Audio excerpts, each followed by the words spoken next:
Okay, so this is the first call in the GLSA's 2016-2017 All-Member Teleconference Series. And for those members who may be dropping in on our call today, GLSA, or Group Legal Services Association, an affiliate of the American Bar Association, it's a professional membership organization representing legal services plan members and the industry and provider attorneys. And joining GLSA is just a good way for solos to increase their business.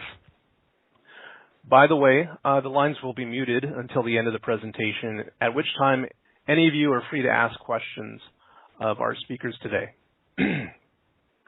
Okay, my name is Tom Martin, and I'll be moderating today. I'm very excited to hear from our speakers.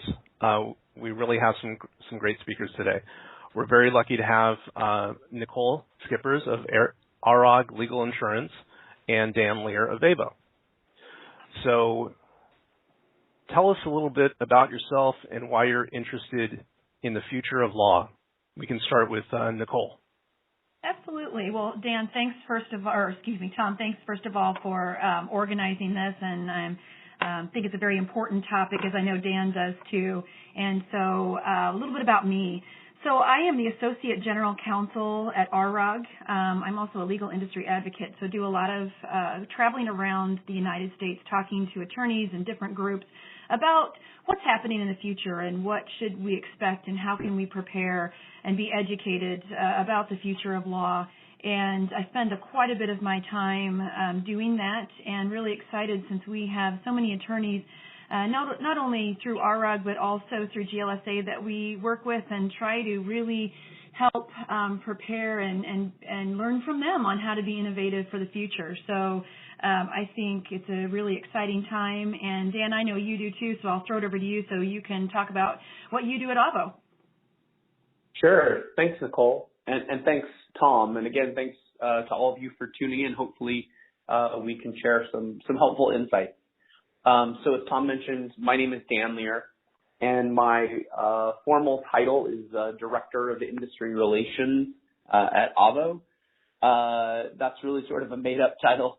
I, like Nicolle, I think of what I do as sort of technology evangelism and outreach, both for Avvo in specific, but also just more generally encouraging attorneys and the legal sector to understand and adopt technology and use it in service of really forwarding our profession as well as serving clients more effectively and efficiently. I came to this, I was a practicing attorney, a technology attorney in Seattle, Washington, which is where I currently live as well, where Avvo is based, for about 6 years. And over that time, I would not have necessarily said I was a technologist, but I found myself sort of surrounded by technology, and I've always been a kind of naturally curious as well. And so as I was going about my days as a practicing attorney, and actually before that I'd worked for 4 years at Microsoft, I think I tended to absorb a lot of what was around me. And I was frequently more interested in whatever tool it was that the clients I was working with were building, or kind of where that company was headed, where they saw where my client's company was headed, or where they saw technology going. And so just being around it sort of got me inspired and got me passionate about the possibility of technology. And then after I practiced for a while, I began to sort of take this technological lens that I'd developed and point it back at how it was I was going about doing what I was doing, and really my experience in general with how it was that lawyers approached what they did.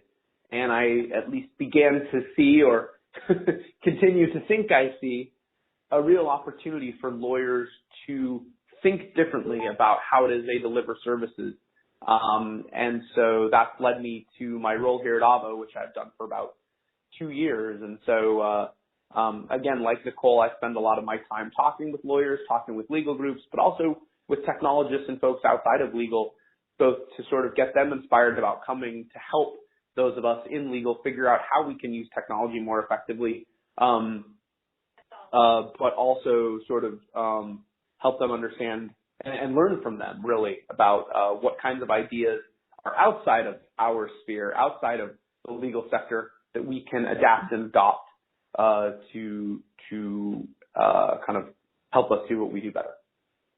And Dan, this is Nicolle. That's great. You also, I know, spend a lot of time since I on the road and meet you many times. There's a lot with the future of law too around potential changes in ethical rules and regulation. And I neglected to tell you guys that I've been with ARAG for 9 years, and I was in-house counsel at Nationwide before. But prior to that, I was a JAG in the Air Force, so do have experience as basically a small firm attorney through my work there. And I agree with Dan completely that the ability to have a position as we do, to be able to not only look at what's going on in the future, hopefully influence a bit of what's going on in the future, but also really help attorneys and different groups with what's going on. It's been really quite incredible. Well, thank you for that, Nicolle. I mean, it's great to hear both of your backgrounds. Obviously, you both are extremely well qualified in this area, and that's why we're lucky to have you. This next question I have today is about, legal tech and the future of law. They're very trendy topics right now. And, probably couldn't imagine this 10 years ago to be given the amount of attention it is now. So my question to you, starting with Nicolle, is why do you think that is, that it's getting so much attention?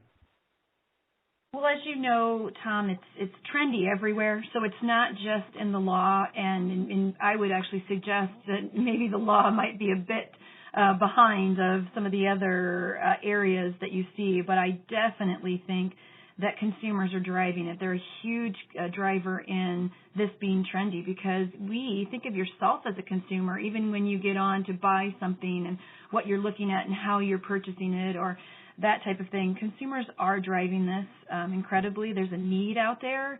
And I also think it's trendy because now you're seeing people coming to the table, companies, businesses, different attorneys, non-attorneys, things of that nature coming to the table, seeing that unmet need out there and finding a huge opportunity to see how they could potentially help. So I think that's all those factors really make it very trendy. But I, again, come down to, if there weren't consumers and people who are driving this, I don't think it would happen. So, Dan?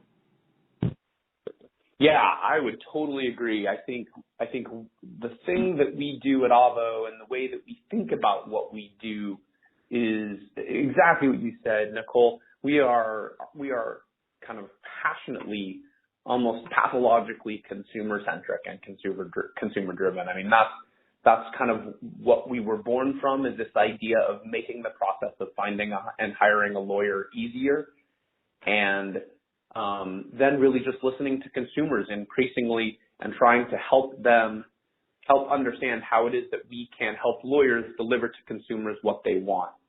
I'll also add just one other thought, and I think this is to some extent pure speculation, which is what I do all the time when I talk with groups. So you folks who are listening are not getting any less than you would be getting if you were getting me in another setting. But I think another aspect of this is certainly something that I think is worth considering that gets me also very excited about this space. And this is a weird way to say I'm excited about this when you'll hear what I'm about to say. But I actually think the Great Recession played a really interesting role because I think it served as a real wake-up call to the legal sector in general. And we saw this particularly for younger lawyers and in legal ed, but also for older lawyers as well. I think this is a little bit of a gruesome metaphor, but and I think my father used to quote someone who said, "There's nothing like an execution to focus the mind." When things get tough and when things get challenging, a lot of people, I think, rethink how it is. When the money's coming easy and life is good and work is easy, then you don't really have cause to re-examine the way you do things. But I think I think the Great Recession and the pretty significant impact that it had on the legal sector caused a lot of, or gave a lot of pause to more experienced attorneys who thought, wait a second, either, hey, my practice has been hollowed out and I want to think about a new way of doing things, or, and again, this is where I'll go back to what I mentioned before, a lot of young attorneys graduated into an economy that was extremely difficult and into an employment situation that was even more challenging.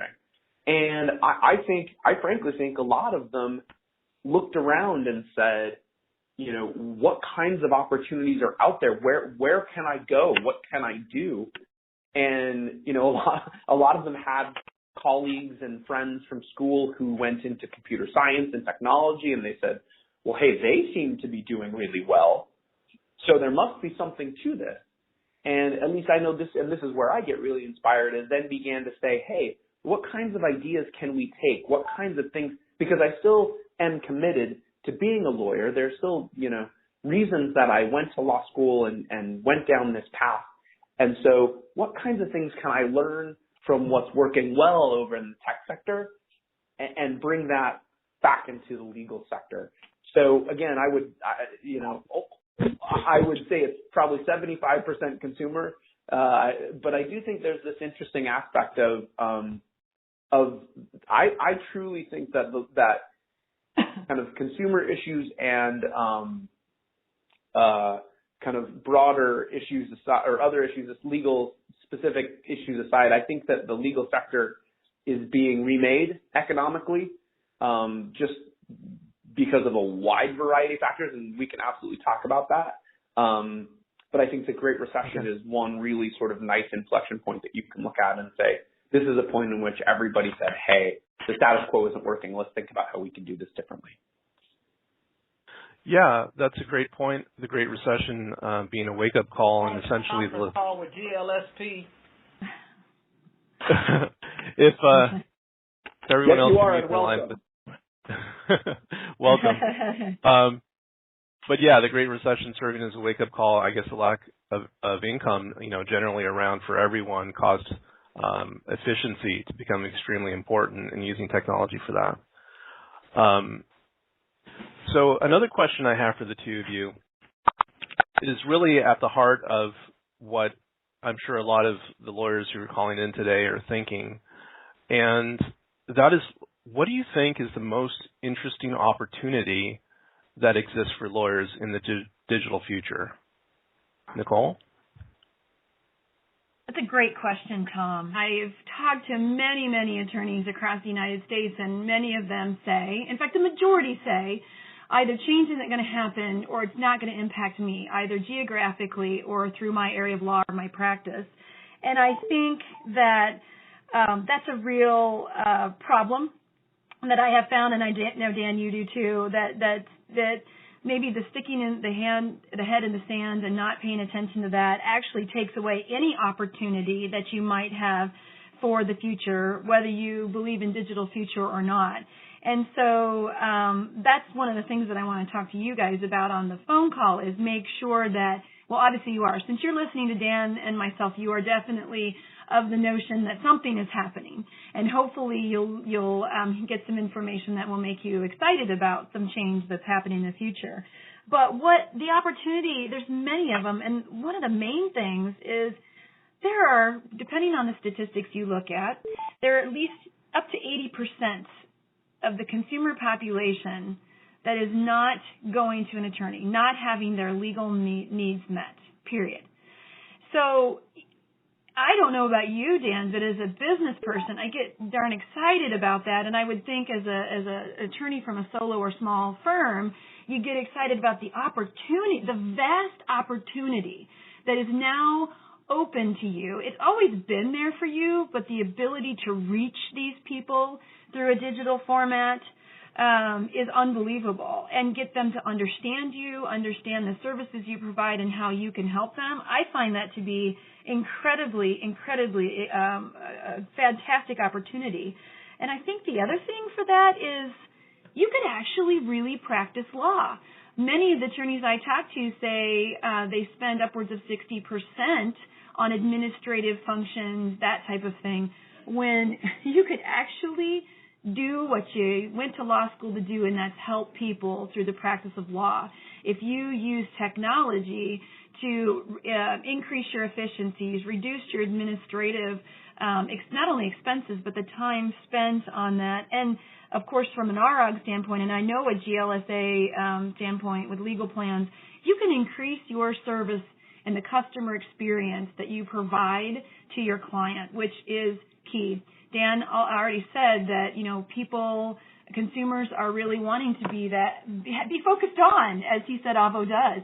And you have the ability to act like a bigger company through technology and having a further reach, having, decrease those, the time spent and the amount of money, and increase your customer service and your efficiency. So I know I was supposed to say the most interesting opportunity, but to me it's in a package. And I think it's really exciting. So, Dan, what do you have to say about that?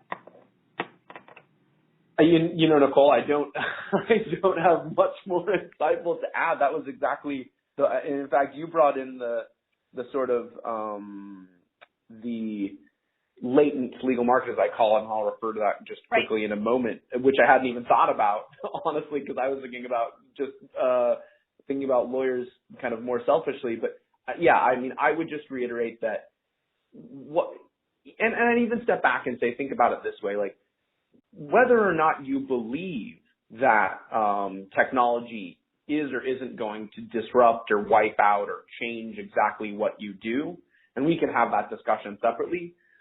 What rethinking the way you think about what you do enables you to do is to do the things you want to do the things, as Nicolle said, you were trained to do. And like, whether that's finding more clients, right? If you want to run a high volume practice where you help a lot of people, that's a possibility. Whether it's finding more interesting clients, I'm constantly inspired by, and I'll go ahead and give him a free plug here, but I'm constantly inspired by Kevin O'Keefe and LexBlog, because his pitch to lawyers, that he runs a lawyer blogging network, and his pitch to lawyers is basically like, what are you passionate about?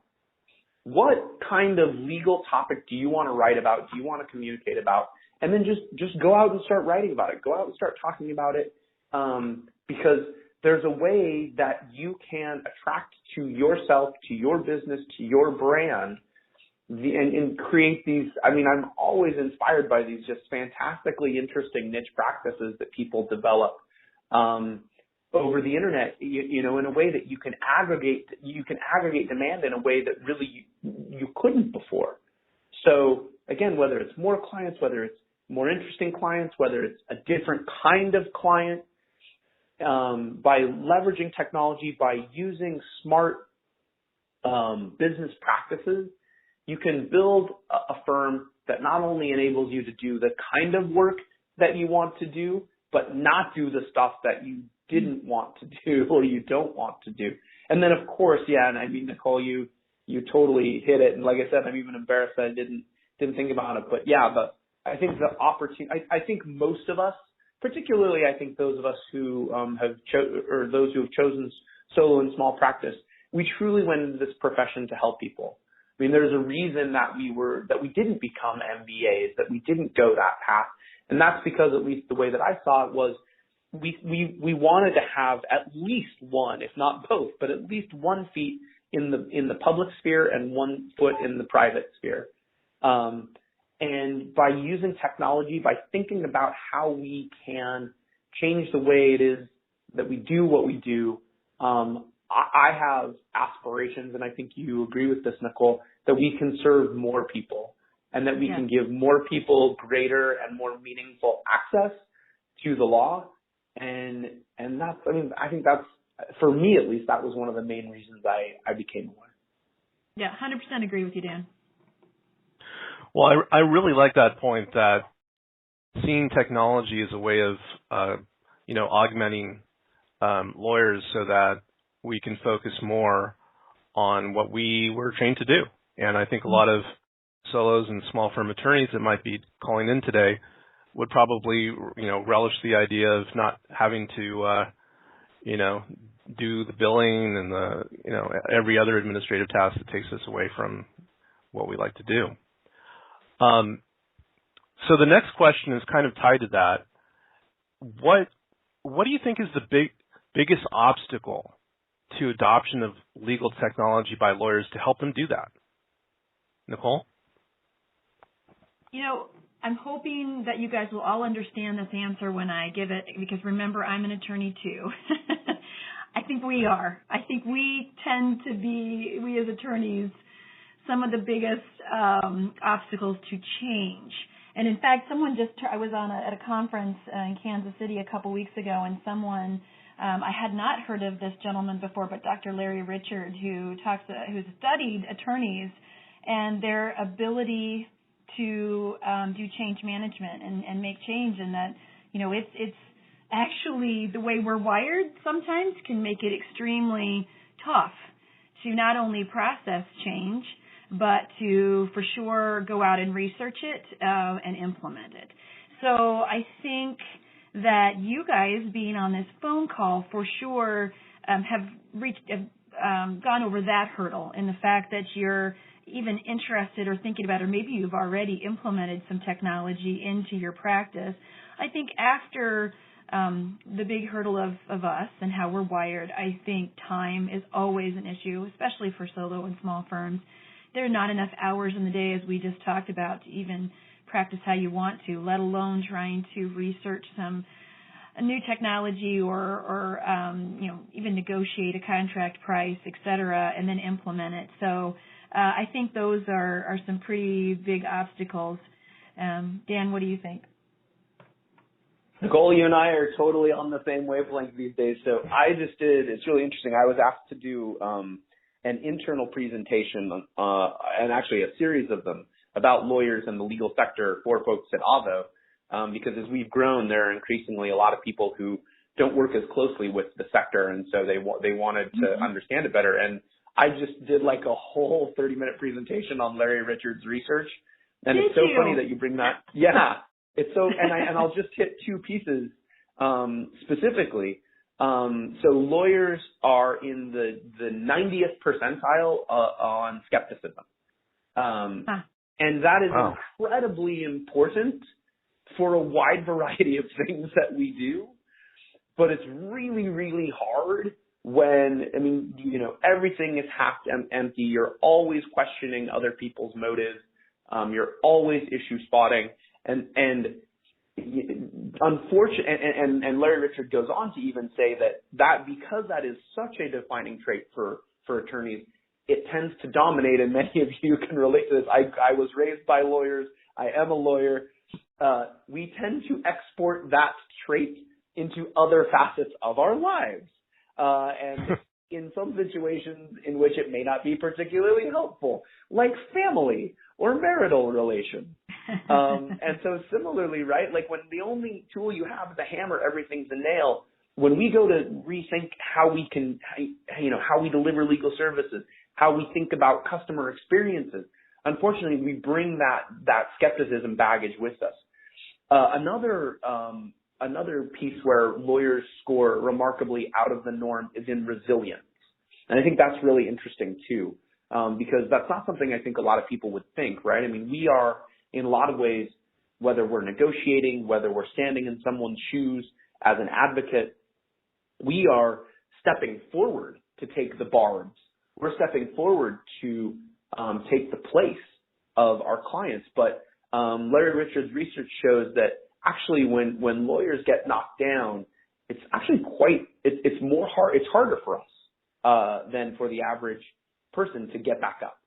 And so I think that also plays into this. But the other piece that I think, so I love lawyer psychographics. We could talk about that all day. The other piece that I think is really interesting though, and that I think is increasingly relevant, is that I think that the law practices, even of a decade ago, but if we're being honest, maybe even 2 or 3 decades ago, did not need to be the type of businesses that they need to be today. And we can talk for a long time about, too many lawyers, frankly, other organizations like Nicole's and mine participating in the market for legal services. We can argue about whether those are good or bad things. But I absolutely think that for a wide variety of reasons, and it's not only attributed to the ARAGs or Avvos or other companies whose names start with A of the world. I think we just had a fundamental shift in our economy, and frankly, we are not training lawyers to be business people. And in fact, again, as I mentioned earlier, we intentionally, many of us, chose not to do an MBA because we weren't as interested in that kind of thing. But increasingly, I think that to your question, Tom, and I know we've covered a lot of ground in this it's question. Great. But I think, but bringing it back, right? We struggle with tech adoption because, and again, bless our hearts. Again, I was raised by lawyers. I got them all over in my family, but we are not trained to think about what we're doing as a business, and so therefore, doing things like seeking efficiency, thinking about cost of customer acquisition, thinking about even kind of your internal costs versus your external costs, all of that it's a little foreign and a little uncomfortable for us. And I think that because I see a lot of great lawyers who are not technologists who effectively use technology because they understand that it is a business tool and it accomplishes a certain end. And they don't necessarily know or have to know how it works, but it, brings them more clients or makes the way their firm runs more efficiently because they think about what they're doing not so much as a lawyer, but as a business person. So I think that's another huge piece. Mm-hmm. Good point. Okay. So all of that future adoption of technology for lawyers, it does, of course, present some concerns. Like I'm sure that a lot of the lawyers on the line are, it sounds like a great thing. I'd love it to increase my business, but at the same time, it's a lot to take in, and to get up to speed with. So my next question has to do with that concern. What do you think is the biggest risk that lawyers face from innovation in the next 5 to 10 years? Nicolle? I mean, I'm begging the question by saying not implementing anything, not doing anything, continuing, don't stick your head in the sand. For all the reasons that Dan and I have just talked about, that I think is the biggest risk. But, I mean, you make an extremely good point, Tom, in that it is at times overwhelming, and it is to the point of if you implement or start to go down the path of potentially, whether it be as simple as a software system or a cloud, whatever it is, and it doesn't work the best for your firm, it's a problem. So I can even say within the corporate world, I'm in a small law department, but we have implemented technology before that hasn't been the best for us, but we have the beauty of having resources that you guys don't have. So I don't ever, and I know Dan feels the same way, I don't want you to ever think that we are saying it's all easy and you need to do it, but you have to do it in a manner that's best for your firm, and that does take time, and it's going to take your time, and it's going to be different for each firm in what your culture is like and what needs you have or think you have or how you want to, your strategic plan for the next 5 years is going to be hugely impacted by or impacting what you implement. So I know I'm kind of circling around that question because I absolutely am in the belief of not doing anything will make you become potentially maybe not obsolete in the next 5 years, but it is going to have an impact on the consumers who are going to want to reach out to you because, again, think of yourself. When you are a consumer, you have demanded change. I can say that pretty 100%. All of us have demanded change of those services that we use. And so I think that's a big risk. Obviously, one other risk, and then I'll turn it over to Dan, is it changes constantly. And having to stay on top of that change and what's going on, it takes a lot of time and money as well. So I definitely don't want to sound like a downer, but those are my thoughts on biggest risks. So Dan, what do you think? Nicolle, it's like we planned this. No, and I was gonna, and it's funny. So I was gonna pivot on something you said, but then you basically said it. But I'll take your question and I'll twist it just a little. Sure. Take your response and Tom's question. I'll twist it just a little bit, but I'm gonna end up in largely the same place. And then I'll say one other thing. If you don't want to, because that's exactly what I've said is not doing anything. But I want to just sort of key off of something Nicolle said and explore it for a minute, which is, let's think about it this way, okay? So yes, if you don't want to listen to us saying like, hey, because I think, and I'll even carve out a few exceptions. Those of you whose financial well-being is largely secured, right? Those of you in the last decade, probably of your practice, maybe half decade of your practice, for a wide variety of reasons, you have very little incentive to try to change what you do.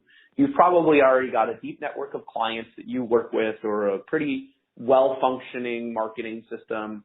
And so, yeah, you may be able to say, listen, I'm just going to coast out these last few years and things are going to be great. And so, yeah, there are absolutely exceptions to that. But think about it sort of, again, think about it this way. If you don't want to think about it as like doing nothing, businesses increasingly, for a variety of reasons, and I do believe very firmly, like it or not, that law firms, at least private law firms, are businesses. And that's a debate I know that we've had. I think we wrestle as an industry and as lawyers to be businesses. I fundamentally do not believe that being a lawyer and being a business person are mutually exclusive or fundamentally contradictory. I do not believe that. But if you look at any other entity aspiring to provide for-profit services or goods in the economy, they must know and understand what their consumers, what their clients want, and they must constantly aspire not only to deliver that, but to improve in delivering that. And Nicolle said it, but I'll harp on it for a moment. I think we as lawyers tend to forget how we act as consumers, right? Think about all of the other experiences that you have, good or bad, creepy or not. The fact that Amazon is getting increasingly good at knowing what you want and suggesting it to you. The fact that, I can drop into any city in this country and hail an Uber from just about any location and have them transport me safely across some crazy destination. And again, I know we have the taxi cab model, but if you haven't used ride sharing, just try it. The fact that we're sharing our homes through Airbnb on a completely peer-driven, in a completely peer-driven and self-regulated marketplace. These types of customer experiences are the types of customer experiences that we are all being trained to expect and have in this economy. And it's not just big tech companies, restaurants, healthcare. I just heard an ad for an online counseling, like therapy service, where you can buy like increments of time with a therapist over the internet. And I'm not sure whether that's how I want to get therapy, but those types of experiences are increasingly being offered. And I think that today's consumer is increasingly being conditioned to those types of experiences. So if you don't want to think about it as like, hey, I don't want to think about the future, I don't want to think about innovation, then think about it this way. What are you doing to understand what your client wants today, and what are you doing to understand what your client wants tomorrow? And if you're not building something that's responsive to that, I feel pretty strongly that someone else is going to, and they're probably going to eat your lunch. The one other just slight thing I would say, kind of a separate addendum to that, is the other, I think, big risk is, again, going back to this notion that if the only tool you have is a hammer, everything's a nail. Law is a precedent-based business. We are not trained to take we're not trained to take situations in front of us and think, wow, how can I get creative here? we're trained to think, hey, here's the situation in front of me. How is this like what's come before? And again, as I was kind of riffing on earlier, that works in a wide variety of settings. And in fact, we need that because that provides the foundation and the bedrock for so much of that consistency is what makes our economy and our democracy work so effectively. But when you're trying to think about how to do things differently, you've got to turn that part of your brain off. And so the ability to be able to sort of peel back those layers and look more effectively at what we should be doing and what we can be doing, I think is huge. Letting go of that precedent-based kind of piece of us that feels so good in so many and makes so much sense in so many other parts of our legal lives is not so helpful here. Dan, I want to key in on one thing you said too, that I think maybe people get lost in not having the business acumen per se, or I agree 100%. One thing you should all be aware, and I'm sure you are, is that law schools are looking, and some law schools are already putting more business acumen classes in there and technology classes.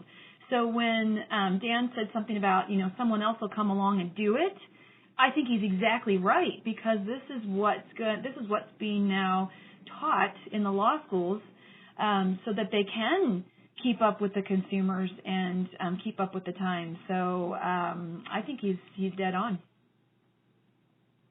Well, I think those are all really great points, especially the fact that probably the biggest risk that we lawyers face is not doing anything.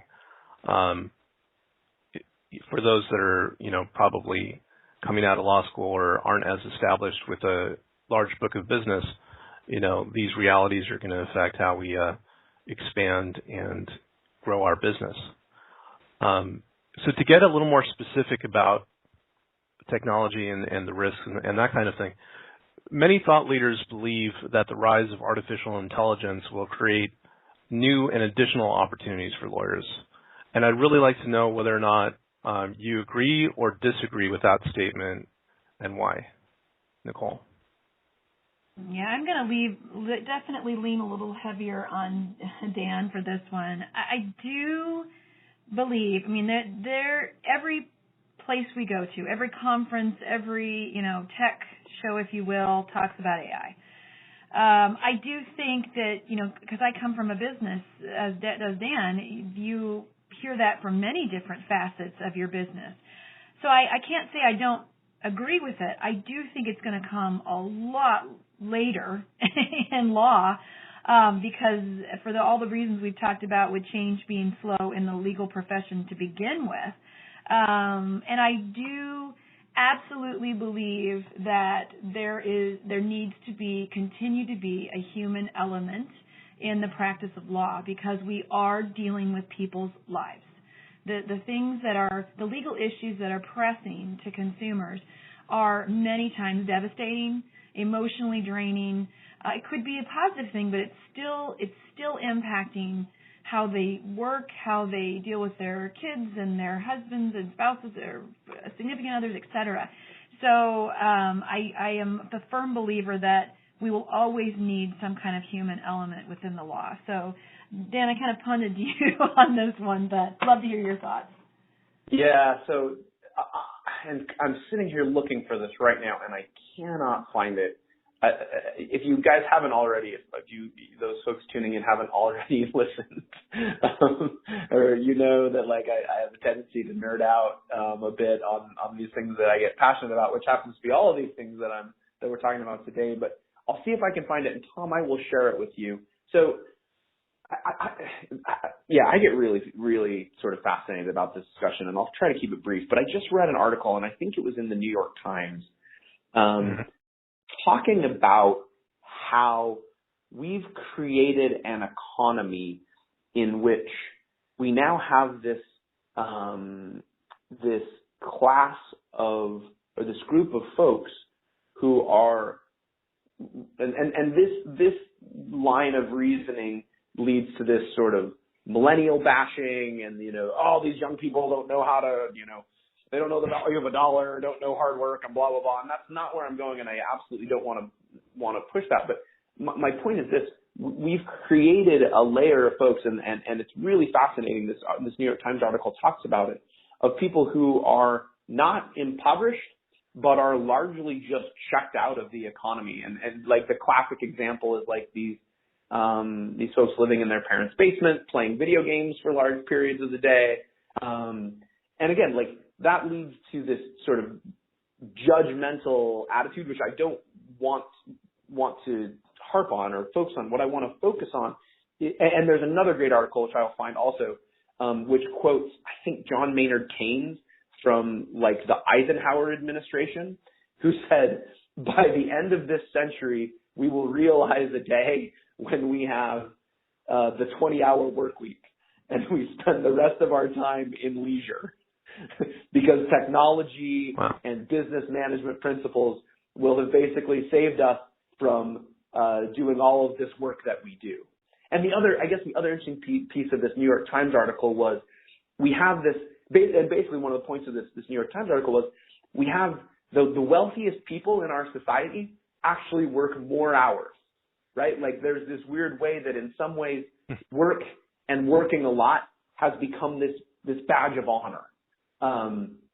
And so I'll try to share this with you, but here's my point in both of these, and I think you guys can hear the thread is, and I don't make a judgment about whether any of these trends are right or wrong, but I will say this, when you look back at Keynes, whether it was 50 years ago saying technology is ultimately going to work us out of our jobs, if anything, we all work more.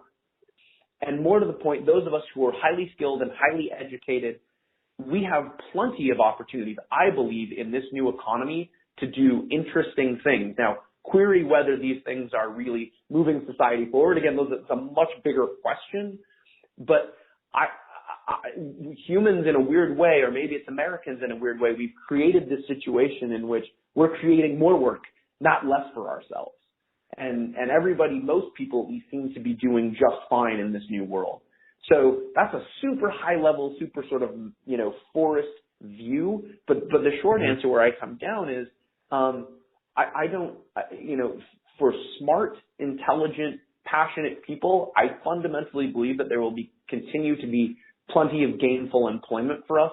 Speaking specifically to the point about sort of disruption from artificial intelligence, I fundamentally believe, and Nicolle hit the nail right on the head, there will always, I don't see robots being able to empathize or advocate for us in fundamentally human ways at any time in the near future.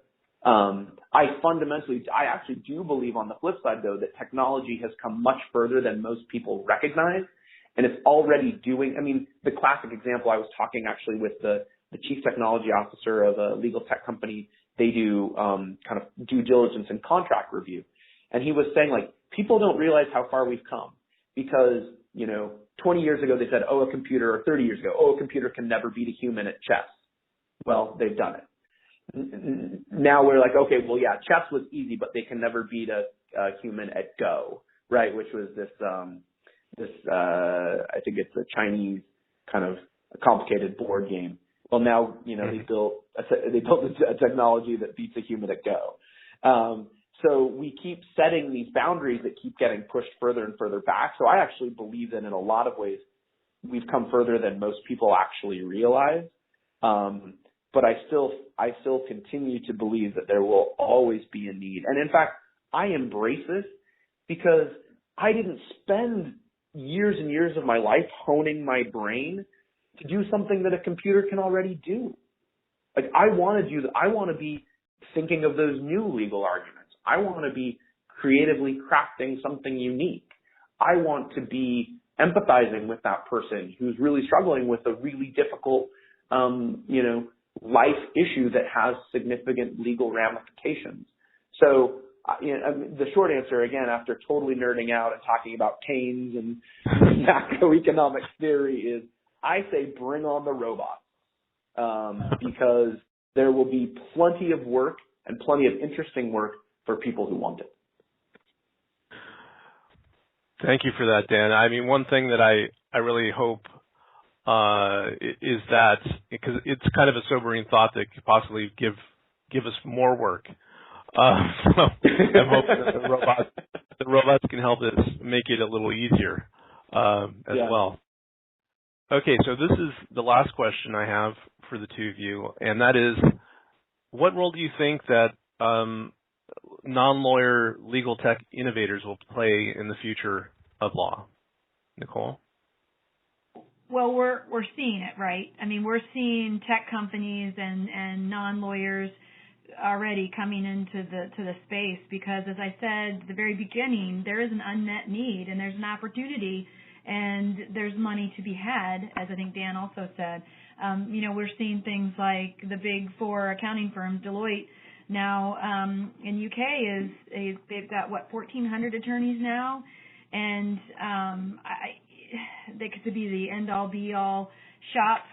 I think there is a role. I think we need to be smart in being on top of it. I think that it will meet needs, as Dan said, with even the AI. I mean, there's always going to be need out there. There's always going to be, it could create more, as Dan had said with the AI, but we're already seeing it. So this is definitely, I think, the space that attorneys might not ignore, but not stay on top of the most, I think. And you have, venture capitalists, et cetera, who are out there, and like I said, with the big four firms out there looking for ways to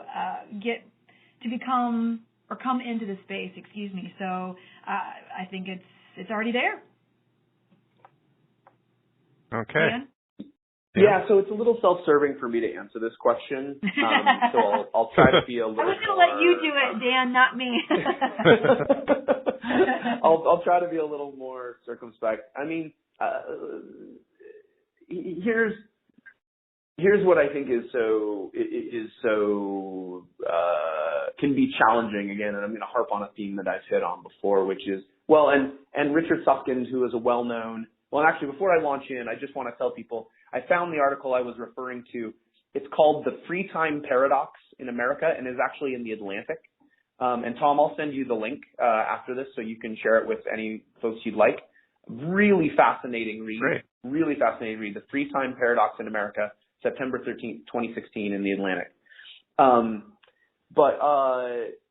Here's what I think is problematic. And again, Richard Susskind has commented on this. He says, lawyers think that they can knock out other disciplines over the weekend. And I fundamentally, if there's one thing that I fundamentally believe, one thing that has got me animated and passionate about this space, it's that we as lawyers have so much to learn from other disciplines. And if I can be so bold, I think that I personally can't hasten the end of lawyer exceptionalism quickly enough. I think that there are absolutely things that make us unique. There are absolutely things that we need to adhere to. I think that the privilege and some of the basic core tenets of our profession we absolutely have to retain. But I think to some extent that attitude has caused us to believe that we hold all the answers and we are frequently the smartest people in the room. And so, whether it comes in the form of an Avvo, whether it comes in the form of something different like partnerships, more deeper partnerships between lawyers and technologists, I don't know what that looks like, but I fundamentally believe that we must look outside of our own sphere of influence and our own sphere of understanding to learn not only how we're going to evolve our business, but if you look at what happened in the UK, for those of you who, I don't know, who've been following along, the legislature in the UK came in and they took self-regulation away from lawyers because they said, you're not serving the public effectively. And if there's any closer analog to the American legal system, it's got to be the one from which we took a legal system largely. And so I think that whether it's figuring out how to thrive right, and grow a really successful business, if that's your bag, or if it's figuring out how to serve all of those who don't have meaningful access, whatever that looks like, we have to stop believing that we're the ones who have all the answers, and we've got to start borrowing ideas and understanding under other disciplines and understanding how they can inform what we do. I'll just toss out that if folks want to follow up with me separately, if you're a Twitter nerd, you can find me on Twitter at RightBrainLaw, or feel free to shoot me an email at dlear, D-L-E-A-R, at avvo.com. I'm always happy to answer questions separately as well. Yeah, and I can do the same. Nschippers1, I know it's a really exciting Twitter handle, Nschippers1. And you all know where to reach me through GLSA or araglegal.com. And Tom, thanks again. I think this is a really important topic, and I look forward to maybe next year at this time seeing where we've come. Yeah, I can only imagine how far we'll go by then. So for everyone on the line, I'd like to thank you all for attending our teleconference, Back to the Future of Legal Services. Again, this is Tom Martin, the moderator. I want to again thank our speakers, Nicolle Schippers of ARAG Legal Insurance and Dan Lear of Avvo. Also, thank you to GLSA, Group Legal Services Association, for hosting. Remember that GLSA is just a good way for solos and small firms to increase their business, and you can check it out at glsaonline.org. Hopefully we'll see you all next month. Thanks, Tom. Thanks, everyone. Thank you. Thanks, Tom. I'll see you later. Thanks, Nicole. Bye. Okay. Bye. Thank you.